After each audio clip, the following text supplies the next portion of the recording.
अनुपमा के सामने सबसे बड़ी चुनौती होती है, क्योंकि जैसे वो कॉन्ट्रैक्ट लेकर के जाती है, चीजें वहाँ कॉम्प्लिकेटेड बनती है, क्योंकि वहाँ अनुज के साथ में सबकी ही बेइज्जती हो जाती है। लेकिन अब घर में भी मीनू और सागर को अपनाने के बाद में यहाँ से मुश्किलें इनकी और ज्यादा बढ़ रही होती है, क्योंकि कहीं ना कहीं डोली इनके खिलाफ खड़ी हो जाती है। क्योंकि जब मीनू और सागर शादी करके आ चुके होते हैं, वो बताते थे कि तुमने ये गलत किया है, तुमने फैमिली को हर्ट किया। लेकिन अब सागर भी अपनी गलती के लिए माफी मांग लेता है। लेकिन अब बारी आती है कि वो आखिर जाएंगे तो जाएंगे, वो यहाँ रहेंगे नहीं, तो फिर वो दर दर के ठोकर खाएंगे। और अनुपमा ऐसा नहीं चाहती, क्योंकि सागर को अपने बेटा मानती है और मीनू को अपनी बेटी, तो उनके साथ अगर कुछ भी गलत होगा तो फिर ये कैसे सह सकते हैं। हालांकि अनुज बोलता है तो अब उनको घर में बुलाने की पूरी तैयारी हो जाती है। हाँ, सच में उनका गृह प्रवेश भी होता है। अब देखो सही या गलत, लेकिन शादी तो हुई है ना। अब उनको लाते हैं, जो भी रस्म होती है आगे की रस्म की जाती है और सारी चीजें लगभग ठीक ठाक ही हो रही होती है। अब थोड़ी थोड़ी प्रॉब्लम्स क्रिएट हो जाते हैं, क्योंकि जो थिंकिंग होती है बार बार अनुपमा को टॉन्ट मारने की, इन सभी के कारण एक बार फिर से ऐसा झगड़ा भी हो जाता है। क्योंकि जब इसका लड़का खेल रहा होता है आधे के साथ में, क्योंकि वो बहुत सैड होता है और वो बार बार वनराज को याद कर रहा होता है। अब देखो वनराज तो है नहीं, तो यहाँ पे अध्यय खेलने लगते उसके साथ में थोड़ी सी चोट लग जाती है बॉल से, बस इस कारण लेकर के डिम्पी पूरी आग बबूला हो जाती है और अनुपमा और इवन इसको भी उल्टा सीधा सुना देती है। अब देखो अनुपमा आती है तो इसको भी लास्ट वार्निंग दे देती है कि आगे से कुछ भी अगर तूने बोला तो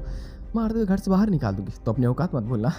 खैर ये इसके बाद में एक और रस्म होती है, ऊँगटी ढूंढने का रस्म। अब इन रस्मों में भी कहीं ना कहीं सागर मीनू साथ में होते हैं और बस अनुपमा और अनुज भी खेलते हैं। खैर वो भी इंजॉय कर रहे होते हैं इस चीज़ को। लेकिन सच में अब आगे जो होने वाला है वो भी थोड़ी सी इंटरेस्टिंग है, क्योंकि कॉन्ट्रैक्ट को लेकर के भी आगे बहुत ज़्यादा मुश्किलें क्रिएट हो जाती हैं। क्योंकि जो कॉन्ट्रैक्ट मिला होता है उसको पूरा करना सच में अनुपमा के लिए सबसे ज़्यादा जरूरी होता है, क्योंकि अगर आशा भवन को बचाना है तो उस कॉन्ट्रैक्ट को पैसों से ही बचाया जा सकता है। लेकिन अब जैसे कि डोली भाई चाहती है कि सब कुछ अशुभ हो और अनुपमा पूरी तरीके से बर्बाद हो जाए, क्योंकि उसे लगता है कि मीनू को बर्बाद करने में अनुपमा का ही हाथ है, तो बस ऐसा ही ये सब करने लगते हैं। पहले तो जैसे ये जा रहे होते शुभ काम के लिए, तो वहाँ अशुभ योग बना देती है, समझो कि चीनी दही गिराकर। अब ये सारी चीजें कहीं ना कहीं अशुभ होती है, तो इसका इम्पैक्ट भी इनके ऊपर पड़ता है। अब जैसे जाते हैं जहाँ पे और पूरी जब पता चलता है ये सारी कॉन्सेप्ट कैंटीन की किसी और की नहीं बल्कि अनुज की है, तो अब वहाँ तो अनुपमा तारीफ कर रहे होते हैं कि अनुज कितने अच्छे हैं, लेकिन वहाँ के लोगों को पता होता है कि शायद ये इंसान फ्रॉड है। अब डोली इनडायरेक्टली अंकुश के साथ मिल चुके अनुपमा को बर्बाद करने, तो कहीं ना कहीं ये दोनों जीत रहे होते हैं। अब अनुपमा भी थोड़ी सी असहाय होने लगती है, उसे भी समझ में नहीं आता, क्योंकि कैंटीन का जो प्रोजेक्ट है अगर नहीं मिल पाया तो समझो कि ये लोग चाह के भी कुछ कर नहीं सकते और वाकई में आशा भवन इनके हाथ से चला जाएगा। अब क्या होगा क्या नहीं,